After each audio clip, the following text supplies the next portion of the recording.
Hello and welcome back to our channel. आज के इस वीडियो में मैं बात करने वाली हूँ ऐसे इंडियन बिजनेस कंपनी के बारे में जिसका सफर तो शुरू हुआ था सिर्फ स्टील ट्रेडिंग से। आज वो एसयूवीज, ट्रैक्टर्स, डिफेंस और ग्लोबल एग्री बिजनेस पे भी काम करती है। तो चलिए जानते हैं महिंद्रा एंड महिंद्रा की इनसाइड स्टोरी। सोचो 1945 है, इंडिया अभी आजाद भी नहीं हुआ था और देश तभी रिकंस्ट्रक्शन के मोड पे था। दो भाई जेसी एंड केसी महिंद्रा ने अपने कोलकाता का मकान बेचा और भारतीय इंडस्ट्री में पहला कदम रखा। उन्होंने मिलकर स्टील ट्रेडिंग कंपनी बनाई जिसका नाम था महिंद्रा एंड मोहम्मद। इनकी पहली डील थी यूरोप और यूएस से स्टील सप्लायर्स से, मतलब एकदम हम्बल शुरुआत। 1947 में जब इंडिया और पाकिस्तान के पार्टीशन के बाद उनके पार्टनर चले गए तो महिंद्रा ब्रदर्स ने डिसाइड किया कि स्टील के साथ साथ अब कुछ ऐसा नया करते हैं। तो 1948 में कंपनी का नाम रीनेम हुआ महिंद्रा एंड मोहम्मद से महिंद्रा एंड महिंद्रा।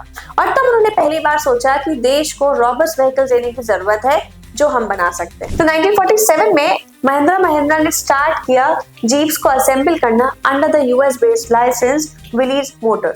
फिर उसके बाद उन्होंने प्रोड्यूस किया फर्स्ट इंडियन ऑफ रोडर, उसका नाम था जीप CJ31 और इन्होंने इस जीप को लोकली प्रोड्यूस किया। प्रोडक्शन के बाद जीप्स काफी ज्यादा यूजफुल हो गए, चाहे वो इंडियन टेरेन हो, आर्मी हो, रोड्स हो, इन सब के लिए जीप एक एफिशिएंट व्हीकल बन गया। और यहीं पे स्टार्ट होती है महिंद्रा की फाउंडेशन। तो पहले स्टील, फिर जीप्स और अब जीप्स के बाद M&M ने एग्रीकल्चर और इंडस्ट्री की तरफ पहला कदम रखा। 1963 में पहला ट्रैक्टर लॉन्च किया गया और फिर ट्रैक्टर्स, फिर इक्विपमेंट, फिर इंडस्ट्रियल मशीन्स सब शामिल आते गए M&M की कैटेगरी में, M&M के पोर्टफोलियोज में। आज महिंद्रा एंड महिंद्रा के ट्रैक्टर्स दुनिया के टॉप मोस्ट मैन्युफैक्चरर्स में से एक हैं। मतलब एक कंपनी जो सिर्फ कार्स ही नहीं बल्कि जमीन से भी जुड़ी जिंदगी से कनेक्ट करती है। तो महिंद्रा एंड महिंद्रा सिर्फ एक कार मेकर या ट्रैक्टर मेकर नहीं है बल्कि एक कॉन्ग्लोमरेट है। महिंद्रा के विंग्स है automotive, farm, IT, defence, real estate, finance और साथ ही साथ एरोस्पेस, जो दुनिया भर का फुटप्रिंट है। उनका मानना था कि नेशन और नीड को दोनों को समझो,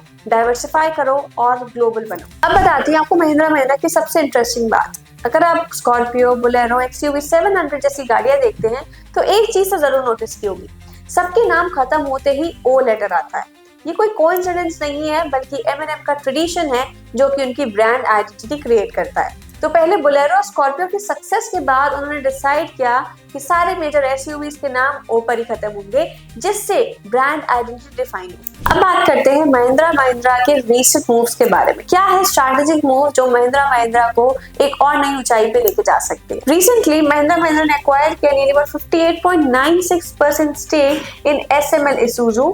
इससे महिंद्रा की जो पोजीशनिंग है कमर्शियल व्हीकल सेगमेंट में उसको काफी ज्यादा सपोर्ट और स्ट्रेंथ मिल सकती है। इस मूव से महिंद्रा का कमर्शियल व्हीकल से मार्केट शेयर बढ़ जाएगा फ्रॉम 3% to 6% नाउ, और जिसका टारगेट है नियर अबाउट 10 से 12% by the financial year 31 and 20% by the financial year 2036। और ये यही चीज दिखाता है कि M&M सिर्फ SUVs और ट्रैक्टर्स ही नहीं बनाता बल्कि वो स्केल कर रहा है हेवी कमर्शियल व्हीकल्स में भी। तो ओवरऑल महिंद्रा एक स्ट्रॉन्ग पोर्टफोलियो के साथ, एक स्ट्रॉन्ग ग्रोथ के साथ आगे दिख सकता है। तो इन्वेस्टमेंट्स के लिए कमर्शियल व्हीकल सेगमेंट में महिंद्रा एक अच्छी अपॉर्चुनिटी बन सकती है प्रोवाइडेड आप उसको एक सही लेवल पे खरीदते हैं। तो बाय एंड डिप्स की स्ट्रैटेजी रहेगी for a long term investment. तो ये था छोटा सा डिटेल एनालिसिस महिंद्रा के बारे में। तो नेक्स्ट वीडियो में मिलेंगे एक नई कंपनी के साथ, जानेंगे उसकी the inside story. Till then video को लाइक करें, चैनल को सब्सक्राइब करें और शेयर करना ना भूलें।